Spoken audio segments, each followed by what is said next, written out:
a verdade absoluta e a gente sabe que a alergia alimentar ela é uma caixinha de surpresas. Então, nem sempre a criança com a mesma alergia, né, ou melhor, nem sempre duas crianças com a mesma alergia vão reagir da mesma forma.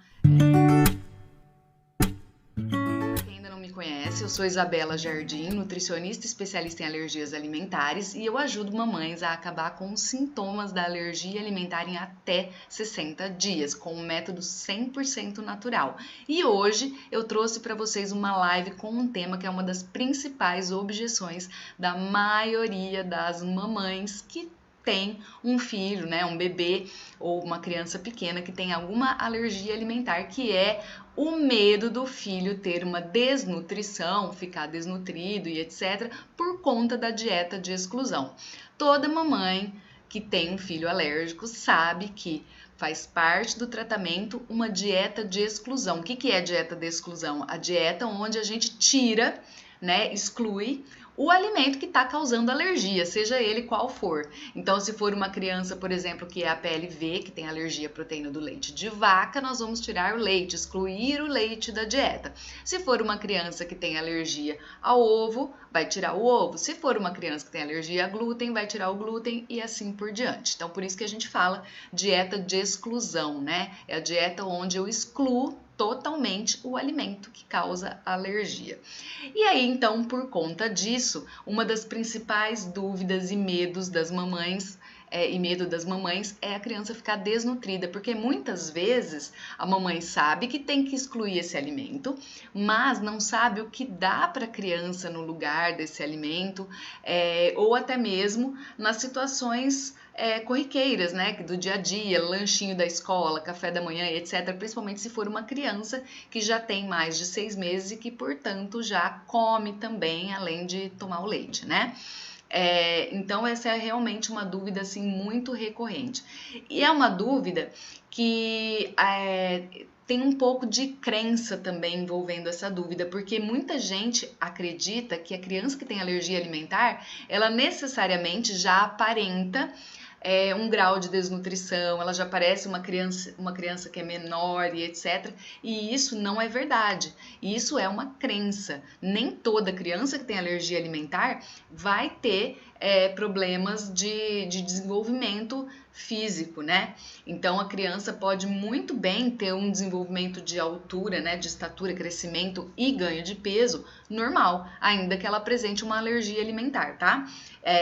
Então é muito comum às vezes ouvir assim, ai, nossa, mas essa criança tem alergia, ela nem parece uma criança alérgica, mas a alergia não é uma coisa que aparece no rosto, né? Não, como o próprio nome diz, na aparência, né? Não aparece. A não ser que seja uma alergia que tem como sintoma alérgico alguma alteração na pele e isso seja visível, né? Essa alteração esteja visível no rosto, nos braços, enfim. Mas se não for esse o caso, a alergia não tem que aparecer. Não é regra a criança que tem uma alergia alimentar aparentar isso, né? E também não é regra e inclusive não deveria acontecer da criança correr riscos, né? Riscos de ficar realmente desnutrida com a dieta de exclusão. Então existe uma grande diferença entre a dieta de exclusão e a dieta de substituição. O que acontece na maioria dos casos, né? Na maioria das vezes, a orientação que as mamães recebem não vem de um nutricionista e principalmente um nutricionista que seja especializado em alergias alimentares. Muitas vezes é o próprio médico que passa a orientação ou, dependendo do médico, nem passa a orientação direito, né? E esse é o principal causador dessa insegurança e até mesmo de realmente levar a criança à desnutrição. Não é só esse caso, né? Não é só esse o motivo, mas é um dos principais. Por quê? Porque o médico orienta apenas a excluir, né? Fala assim, vamos excluir leite e derivados da dieta. Ponto. Ele não orienta a mãe como que ela deve substituir, o que ela deve fazer, né? Se precisa ou não de alguma suplementação. Normalmente, quando é só a PLV, não vai precisar de suplementação. Mas se for uma criança multialérgica, embora seja pouco comum, existem, aí vai correr mais riscos, né? E justamente por conta da insegurança que essa situação toda de ter uma criança com alergia traz, né, para as mamães, a mamãe às vezes acaba ficando com medo de colocar outros alimentos na dieta da criança, né? Então, além de a dieta de exclusão muitas vezes ser superestimada, ou seja, ela ser aumentada, né? Ela ir além do que seria necessário, porque a criança só precisaria, a princípio, retirar o leite de vaca, né? Continuando com o exemplo aí da PLV, mas aí a mãe fica com medo e vai lá e tira mais coisas. Ou então porque o próprio profissional que atendeu e que orientou não orientou esses detalhes, né? E também pode existir erro de diagnóstico que eu já vou comentar. Então, o que vai acontecer?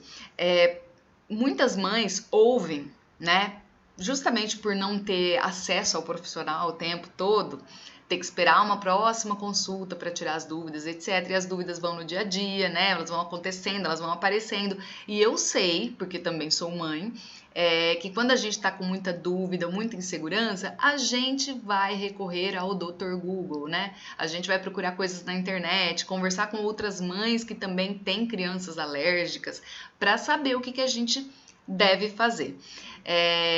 Para realmente tirar uma dúvida que a gente não consegue tirar com o profissional. E aí a gente começa a ouvir muita coisa que é opinião, ou coisas que aconteceram com o filho daquela pessoa, né, com aquela mamãe, e ela coloca ali como uma verdade absoluta, e a gente sabe que a alergia alimentar ela é uma caixinha de surpresas.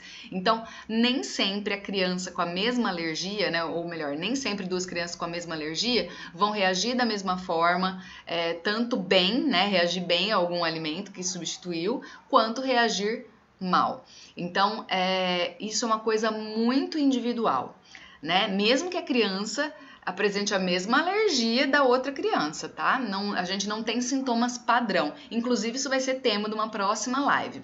Mas para vocês entenderem, então, o que acontece. Essa mamãe vai lá na internet, pergunta, tá com dúvida, etc. E aí alguma mamãe fala assim, olha, é melhor, já que sua criança tem alergia ao leite de vaca, você também não dá nenhuma das oleaginosas, então corta as oleaginosas, né, que são as castanhas, amêndoa e etc.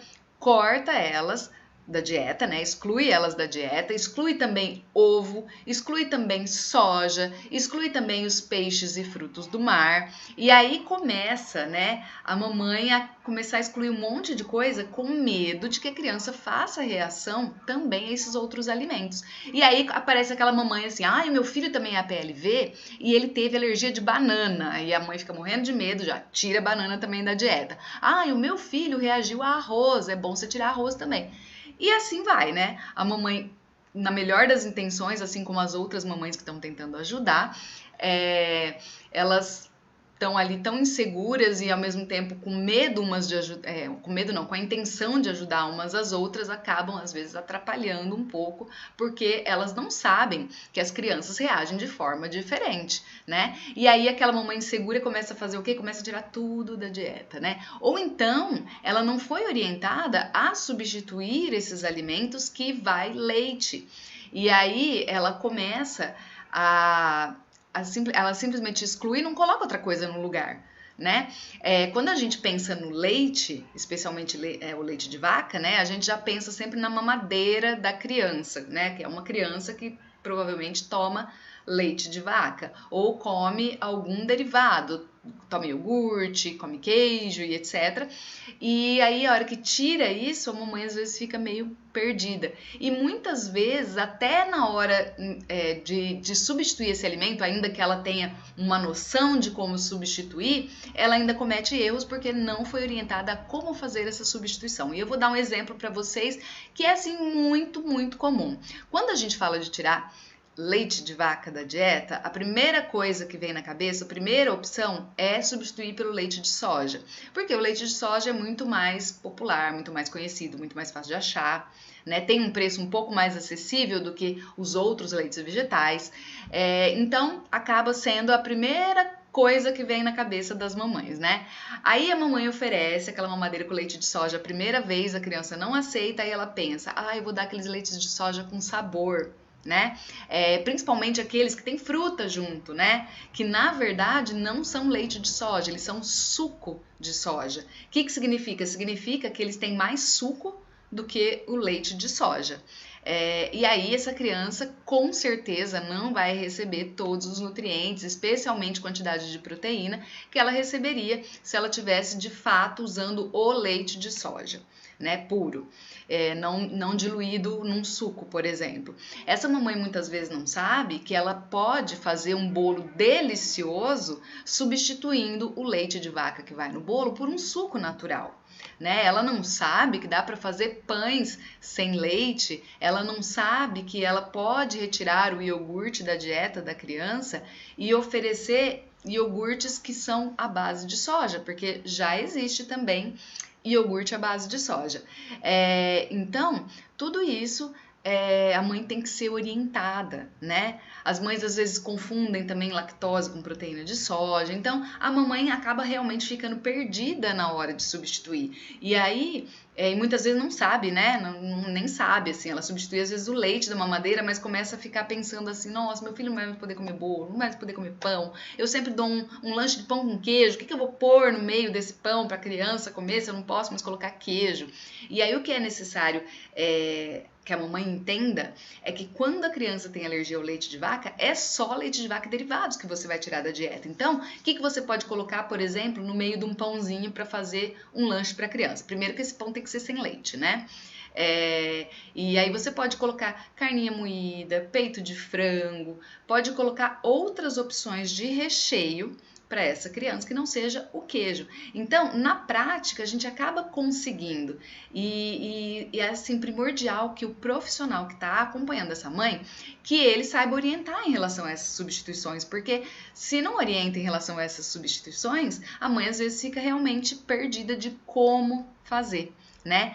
E outra coisa que acontece assim muito é o erro diagnóstico, como eu disse para vocês. É muito comum eu ver mamães que foram ao médico, gastro, alergista, pediatra, seja quem for, e esse médico pede aquele famoso exame de sangue para verificar se a criança tem a alergia alimentar, né? Assim como nem tudo que aparece no exame de sangue, a criança tem sintoma.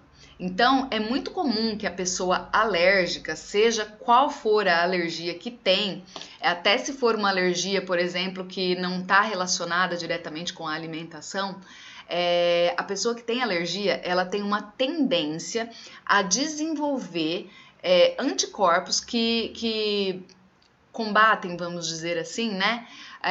A maioria dos alimentos que realmente são alergênicos. Mas não significa que ela responde como um sintoma de alergia, causando todos aqueles sintomas que a gente já conhece, né, que são muito comuns na alergia alimentar, como, por exemplo, refluxo, né, que é quando o alimento volta, né, a gente chama de refluxo gastroesofágico, distensão abdominal, que é quando distensão, né, distender significa aumentar, então é quando o abdômen da criança fica aumentado, ela fica com muitos gases, ela pode ter episódios de vômito, pode ter episódios de alteração intestinal, como diarreia ou prisão de ventre, e normalmente esses sintomas vêm acompanhados de problemas respiratórios, alergias respiratórias, né? Então aquela criança que, por exemplo, está sempre com crises de rinite, com o narizinho sempre escorrendo, com muita produção de muco, a criança que está toda hora com otite, aquela inflamação no ouvido, inflamação de garganta, então são aquelas inflamações recorrentes nas vias respiratórias, ou também alergia de pele, como as urticárias, as dermatites, eczemas e etc.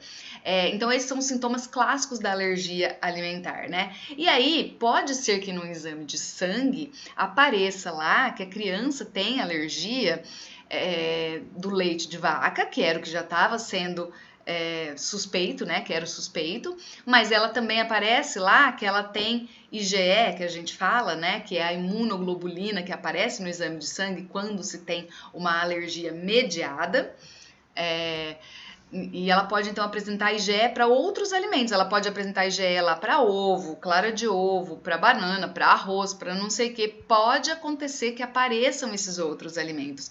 E aí acontece aquele erro crucial que vai favorecer muito a criança ficar desnutrida, que é o profissional não continuar a investigação fazendo, por exemplo, um TPO, que é o teste de provocação oral, para confirmar aquele resultado do exame de sangue, e fala para a mãe que ela tem que tirar todos aqueles alimentos que apareceram no exame de sangue. Então, prestem bem atenção no que eu estou dizendo. Eu não estou dizendo que quando existe, de fato, uma comprovação de que a criança está reagindo a todos aqueles alimentos, que ela não tem que tirar da dieta, né? Como eu disse para vocês, existem crianças que são multialérgicas e aí vai ser um pouco mais complicado, né? Um pouco mais difícil de conseguir adequar a dieta. Porém, existem muitas crianças, e é a maioria, principalmente criança que é APLV ou tem alergia à clara do ovo, que são as mais comuns na infância, que não apresentam sintomas para todos os alimentos que aparecem no exame de sangue. Normalmente é só o leite, ou é só a clara de ovo, ou só os dois, né? Mas aí aparece aquele monte de coisa, e aí o médico não continua a investigação. Na dúvida, vamos tirar tudo. E não é assim que funciona. Isso é muito perigoso, a gente tirar tudo assim da alimentação sem necessidade. Ou ainda pode acontecer das mamães mais ansiosas, né? Nem espera chegar no médico, ela mesma já abre o exame, né?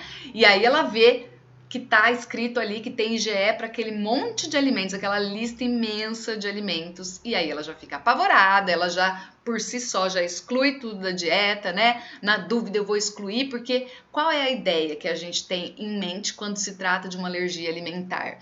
Quanto menos contato meu filho tiver com os alimentos de um modo geral, especialmente os que causam alergia, melhor, né? Porque assim ele vai resolver os sintomas dele, ele não vai mais ter sintoma. E não é bem por aí, porque é claro, né? A base do tratamento para qualquer alergia alimentar é de fato a exclusão do alimento que causa a alergia, porque essa alergia ela causa uma inflamação intestinal e essa inflamação é que vai fazer com que a criança desenvolva esses sintomas todos que eu acabei de comentar. Então sim, a gente precisa excluir da dieta o alimento, mas por que essa exclusão tem que ser muito criteriosa e muito cuidadosa? Porque se eu tirar coisas que não precisam ser retiradas e eu acabar ficando com uma dieta muito pobre para essa criança, sem receber a orientação de como substituir os alimentos que foram retirados, o que vai acontecer? Eu só excluo e não substituo. A criança vai ficar com déficit de vitaminas, minerais,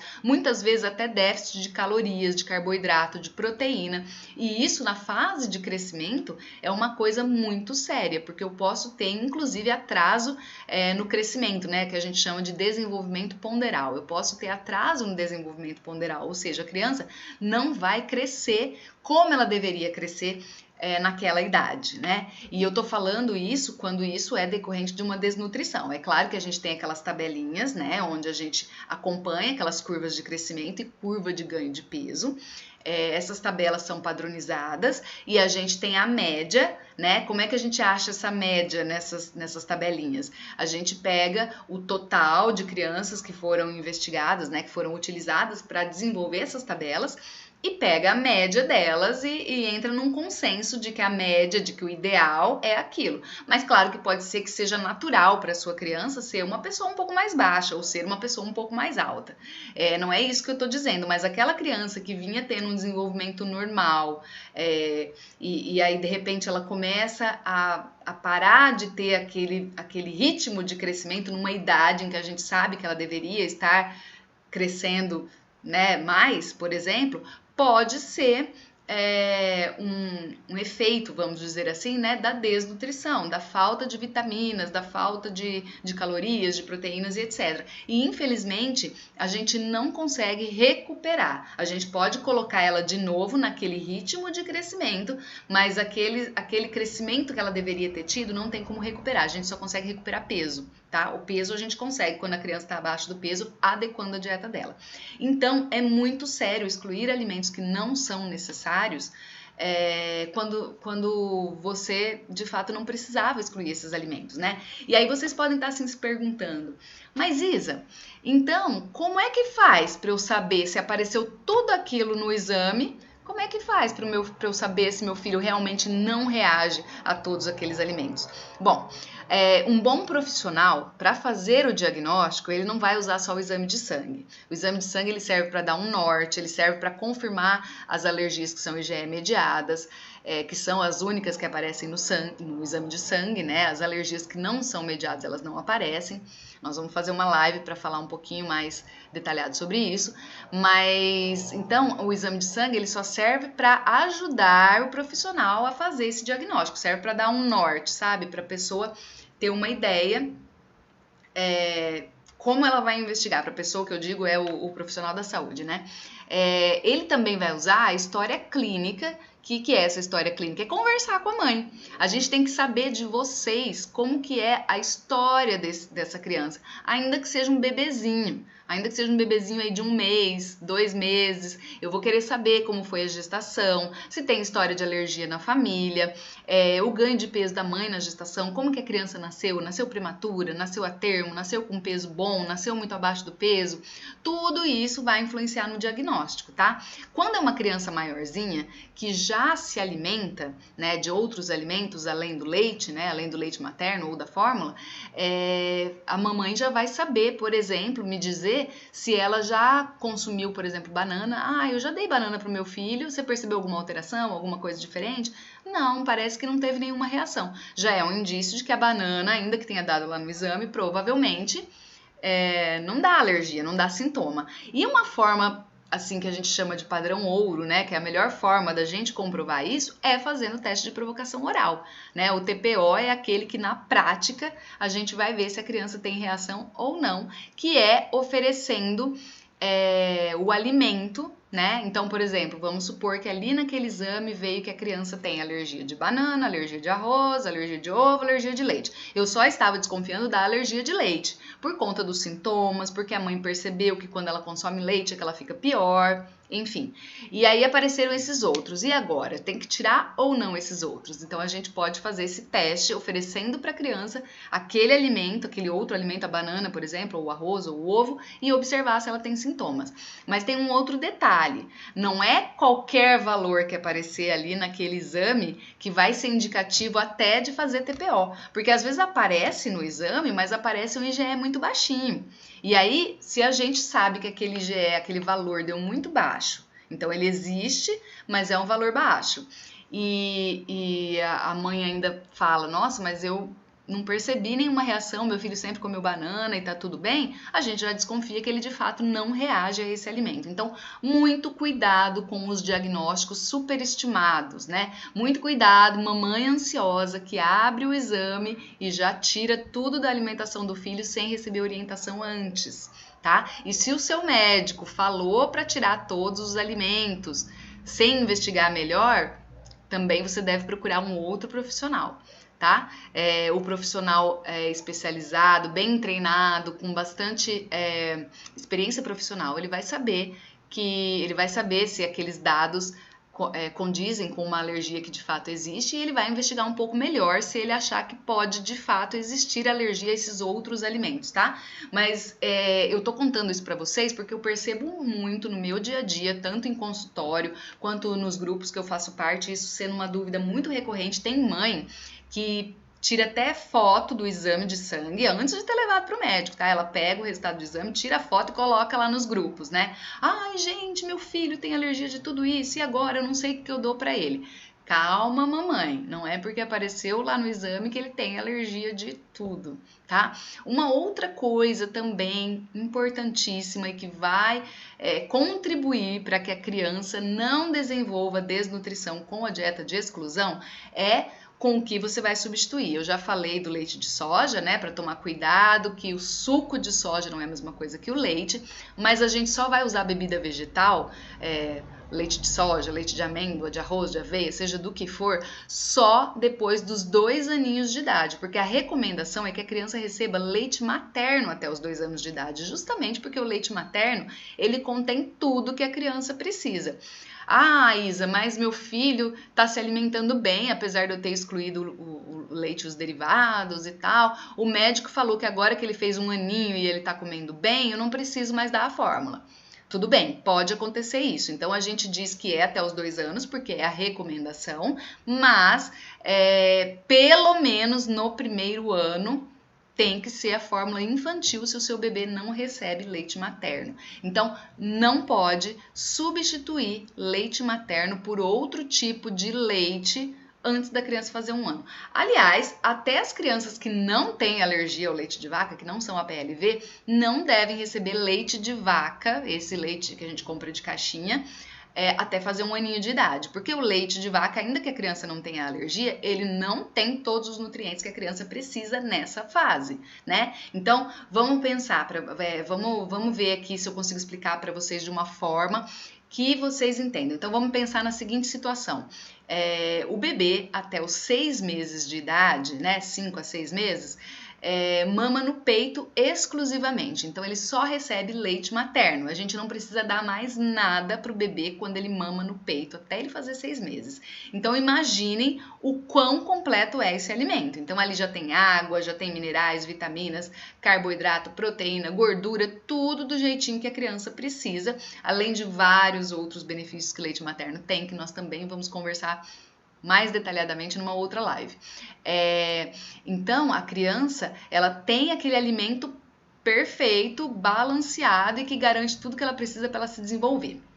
Aí, se eu não tenho possibilidade de oferecer o leite materno, o que eu tenho que fazer? Eu tenho que dar uma fórmula infantil, porque a fórmula infantil, ela foi formulada, ela foi desenvolvida para chegar o mais próximo possível do leite materno. Então, o leite materno é a nossa primeira escolha. Na ausência dele, fórmula infantil. Então, criança antes de 1 ano de idade, nada de leite de vaca. E aí, se o seu filho é APLV, nada de usar os outros leites vegetais que tem por aí também, tá? Então, às vezes a mamãe me pergunta assim, ai, doutora, posso dar leite de arroz pro meu filho que é APLV? Olha, mãe, mas o seu filho ainda tem 8 meses. A gente não pode dar o leite de arroz. Aí não é nem por causa da alergia, mas por causa da idade da criança. Então, a substituição do leite materno de forma errada também pode contribuir para que a criança alérgica desenvolva essa desnutrição, né? Fique desnutrida.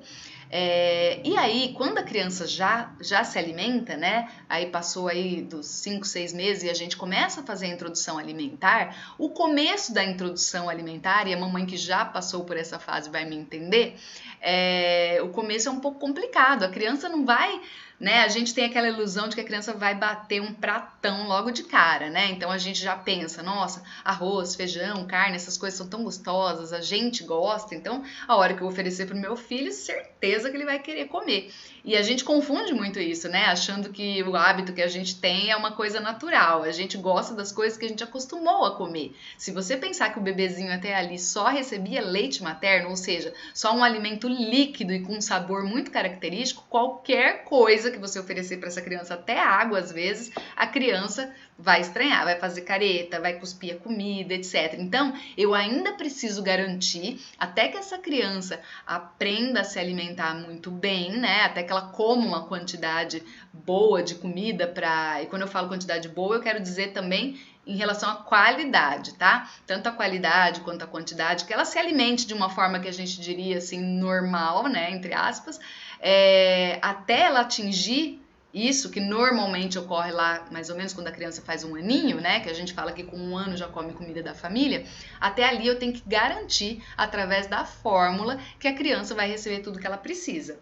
Tá? Lembrando que quanto mais velha a criança vai ficando, então 8 meses, 9 meses, 10 meses, quanto mais próximo de 1 aninho de idade, mais necessidade ela vai ter de comer os outros alimentos além da fórmula, ainda que esteja recebendo fórmula. E aí, neste caso, é super importante a orientação para fazer uma introdução alimentar correta e substituir o alimento que tem que ser excluído da dieta, não excluir coisas que não precisam, né?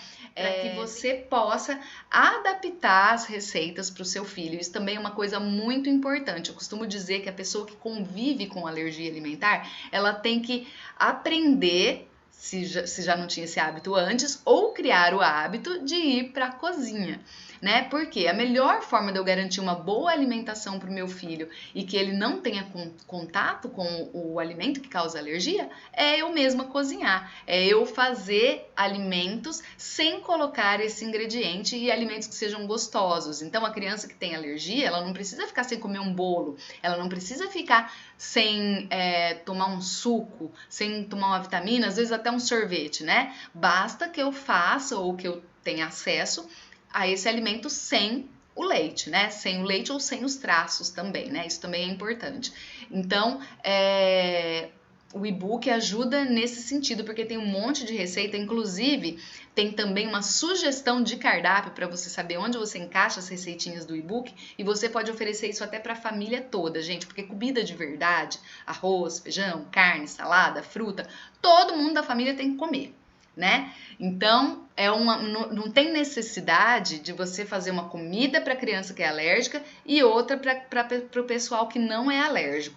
A não ser usar os utensílios para cozinhar, eventualmente separados, quando for uma criança que também reage a traços. Mas aí é assunto para uma outra live. Mas de um modo geral, dá para fazer a comida, dá para adaptar a comida à alimentação do alérgico para toda a família, principalmente quando é uma alergia a 1 ou 2, no máximo, tipos de alimento, né? Quando é multialérgico, aí fica um pouquinho mais difícil realmente. Mas ainda que você tenha que oferecer uma alimentação diferente para criança alérgica, vale muito a pena você ir para a cozinha e fazer a comida dessa criança para garantir que ela vai ter tudo que ela precisa, que ela vai ter o prazer de comer e ela não vai ter contato com o alimento que causa alergia. Mas tem um detalhe muito importante que eu também vou conversar com vocês mais aprofundado, né? Nós vamos aprofundar um pouquinho mais numa outra live, mas é a necessidade de apoio, porque eu sei, né? Eu também sou mãe de 2, então eu sei que a gente tem, por hábito ou talvez por crença, achar que nós, como mamães, temos que fazer tudo. E aí, muitas de vocês, quando me ouvem falar assim, nossa, então vai pra cozinha, né? Vai cozinhar a comida do seu filho, você deve ter pensado assim, meu Deus, mas eu não tenho tempo de fazer isso. Eu precisava ter uma cozinheira para fazer a comida aqui, porque eu já lavo, já passo, já trabalho fora, já cuido do meu filho, etc, etc. Então, tenham apoio. A mamãe precisa de apoio, até quando não tem uma criança alérgica. Quando tem, mais ainda, né? Porque você vai ter que, muito provavelmente, ir mais vezes para a cozinha. Você provavelmente vai ter mais dificuldade de lançar mão de um alimento pronto, por exemplo, de pedir uma marmita, de comer num restaurante, porque você nunca sabe quando a sua criança vai ter contato com o alimento que causa alergia. E isso vai valer também para as mamães que amamentam e fazem dieta, né? Então, você precisa de apoio, você precisa de ajuda do pai, dos avós, dos tios. Não rejeitem ajuda. Não pensem que vocês têm que dar conta de tudo. Não tem, tá? Você precisa fazer uma lista de prioridades, né? E se no momento você está fazendo o tratamento de alergia do seu filho, ou você precisa começar a fazer o tratamento, porque ele ter essa inflamação intestinal, ter esses sintomas da alergia, isso é muito sério para a saúde dele, você pode ter que fazer algumas concessões, algumas adaptações. Por exemplo, se eu não tenho apoio, se não tem ninguém para me ajudar, eu vou ter que deixar a limpeza da casa em segundo lugar, por exemplo. Vou ter que colocar uma lista, então, de prioridades. Se a prioridade no momento é o tratamento do meu filho, eu tenho que ter como prioridade ir para a cozinha, entender mais sobre as receitas para alérgicos, sobre a alimentação do alérgico, o que eu posso fazer para o meu filho, como eu vou fazer para que ele tenha resultados satisfatórios, para que ele de fato melhore desses sintomas, porque a gente, além de sofrer junto com a criança, a gente acaba também perdendo completamente a qualidade de vida, né? Principalmente quando é uma alergia no bebê, na criança pequenininha, a criança não dorme, aí a gente também não dorme, né? Fica acordando de madrugada porque a criança tá chorando de cólica, ou tá vomitando sempre que come, ou tá com alguma diarreia, ou tá se coçando toda, né? Alergia na pele, aí não consegue dormir porque fica se coçando, enfim.